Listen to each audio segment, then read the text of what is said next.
প্রথমে কড়াইতে একটু ঘি দেব। তো এই যে এবার সিমুইটাকে ভালো করে একটু ভাজা সিমুই, তবু ঘিয়েতে একটু ভালো করে ভেজে নেব। চলুন ভেজে নিই আগে। তো চলুন এবার দুধটা জাল দিয়ে নিই, আমুল গোল্ড। এই যে দুধটা জাল দেওয়ার সঙ্গে সঙ্গে এর মধ্যে 3টে এলাচ আমি দিয়ে দেবো, আর এই 2টো তেজপাতা দিয়ে দেবো। দিয়ে ভালো করে দুধটা জাল দিয়ে ঘন করব। একটা কথা মাথায় রাখতে হবে, সিমুয়ের পায়েস বলুন, চালের পায়েস বলুন, যে কোনো পায়েসেই দুধটা ঘন করা খুব ইম্পর্টেন্ট। যত দুধটা ঘন করবেন মেরে মেরে, তত পায়েস খেতে ভালো হবে। তো চলুন দুধটা জাল দিয়ে ঘন করি।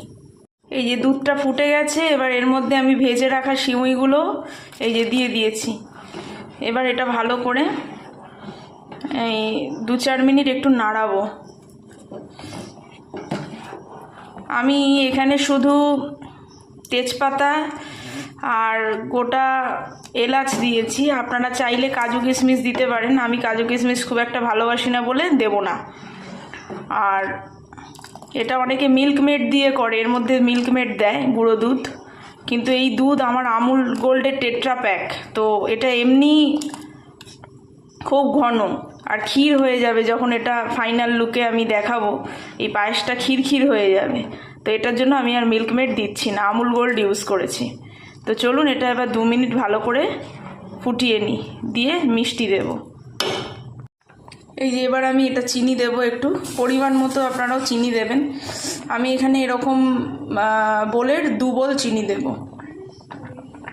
তো দেখুন এই যে চিনি দেওয়ার সাথে সাথেই দুধটা একটু পাতলা হয়ে গেল। এটাকে এবার ভালো করে ঘন করতে হবে। আপনারা চাইলে এর মধ্যে বাতাসাও দিতে পারেন, নকুলদানা দেয়, অনেকে মিছরি দেয়, বাতাসাটা মেন দেয়। আমি এগুলো কিছুই দিলাম না, আমি চিনি দিয়ে করলাম। তো এগুলো ভালো করে এবার এটা একটু ঘন করে নিই। তো এই যে এবার আমার পায়েসটা ফুটে এসছে, সিমুইটা ঘন হয়ে এসছে, দুধটাও ঘন হয়ে এসছে। তো এই কনসিস্টেন্সিতেই আমি গ্যাসটা এবার অফ করে দেবো। এটা একটু পাতলা করে নামালাম, কারণ এটা কিছুক্ষণ স্ট্যান্ডিং টাইম দিলেই এটা আরেকটু বসে যাবে। তো রেডি হয়ে গেল আমাদের সিমুয়ের পায়েস।